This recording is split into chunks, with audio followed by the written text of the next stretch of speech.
दे रहे हैं चमन पलानिया। Ludhiana court blast मामले में जिस आदमी की मौत हुई थी उसकी पहचान पूर्व पुलिसकर्मी गगनदीप सिंह के तौर पर हुई है, जो पुलिस विभाग में हेड कांस्टेबल पद पर थे। 2019 में इन्हें ड्रग्स से जुड़े एक मामले में नौकरी से बर्खास्त कर दिया गया था और बाद में उसने 2 साल जेल में भी गुजारे। इसी दौरान साल सितंबर वो जेल से रिहा हुआ था। परिवार वालों ने गगनदीप सिंह की पहचान की है। सुरक्षा एजेंसियों के सूत्रों के मुताबिक लुधियाना ब्लास्ट में करीब 1 किलो से ज्यादा विस्फोटक का इस्तेमाल किया गया था। चमन पलानिया हमारे साथ जुड़ रहे हैं। चमन, ये पूरी इन्वेस्टिगेशन में कितना महत्वपूर्ण है ये क्लू और ये जानकारी आना?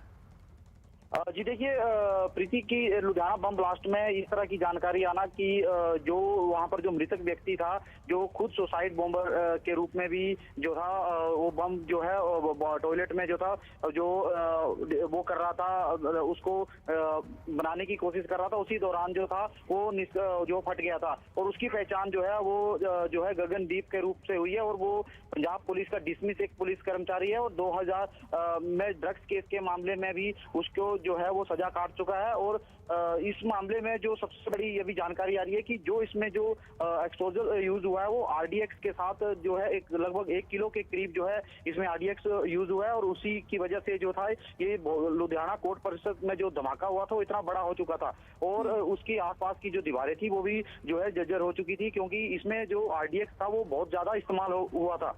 जी, चमन, शुक्रिया जानकारी के लिए आपका।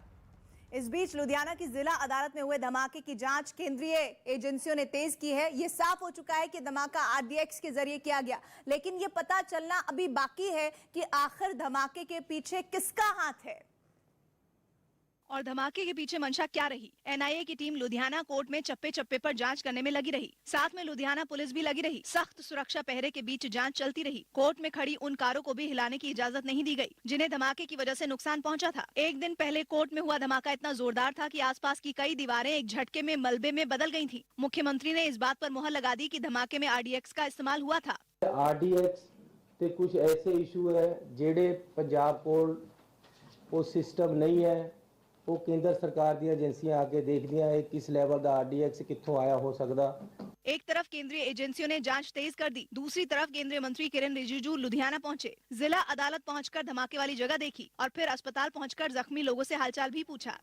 इस बीच जांच एजेंसियों के सूत्रों से ये भी पता चला कि इस धमाके से पहले ही केंद्रीय एजेंसियों ने पंजाब सरकार को अलर्ट भेजा था और सतर्क रहने को कहा था। हैरानी की बात तो ये है कि एक नहीं बल्कि 3 बार अलर्ट भेजे गए थे। ये अलर्ट 9 जुलाई, 7 दिसंबर और 23 दिसंबर को भेजे जाने की बात सामने आई है। इनमें 23 दिसंबर का दिन इसलिए अहम है क्योंकि ये सबसे ताजा अलर्ट था और इसी दिन कोर्ट में धमाका हुआ था। पंजाब को दिए गए अलर्ट में पाकिस्तान, उसकी खुफिया एजेंसी आईएसआई और खालिस्तानी संगठनों के जरिए किसी हमले का शक जताया गया था और यह भी कहा गया था कि यह हमला किसी संवेदनशील जगहों पर या फिर भीड़ वाली जगहों पर हो सकता है। दूसरी तरफ अभी तक की जांच में यह साफ होता दिख रहा है कि बम धमाका आरडीएक्स के जरिए किया गया और यह धमाका कोई लो इंटेंसिटी ब्लास्ट नहीं था बल्कि एक हाई इंटेंसिटी ब्लास्ट था जिसके जरिए बड़ा नुकसान करने की योजना बनाई गई थी। 100 बात की एक बात यह कि इस साल पंजाब में पाकिस्तान की तरफ से 2 दर्जन से ज्यादा ड्रोन के जरिए हथियार गिराने की बात सामने आई है, जिनमें ढेर सारे टिफिन बम भी थे, जिसकी जांच में यह भी बात सामने आई कि पाकिस्तान में सक्रिय खालिस्तानी संगठनों के सरगना अपने स्लीपर सेल को सक्रिय करने में जुटे हुए हैं।